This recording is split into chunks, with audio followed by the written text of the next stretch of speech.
এইরকম স্কোয়ার রুটে কোয়েশ্চেন আসে যে 1+2+3 যে ডট ডট ডট 123 পর্যন্ত যায় এবং আবার রিভার্সে যে 3+2+1 ফিরে আসে, তাহলে আমাদের এর অ্যান্সার কী হবে? তো এর জন্য আমাদের একটা ছোট্ট দেখে বেসিক কোয়েশ্চেন করতে হবে।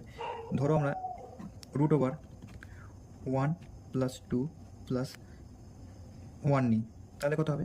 1+2 3, 3 আর 1 4। তো আমরা জানি √4 = 2। সেই রকম যে আরেকটা ধরে নিই আমরা যে √1+2+3+2+1, তাহলে আমাদের যোগ করলে কত হবে? 1+2 3, 3+3 6, 6+2 8 +1 = 9। তো √9 মানে 3 অ্যান্সার। তো আমরা এখানে লক্ষ্য করলে দেখতে পাবো যে প্রত্যেকবারই এই মাঝের সংখ্যাটা আসছে।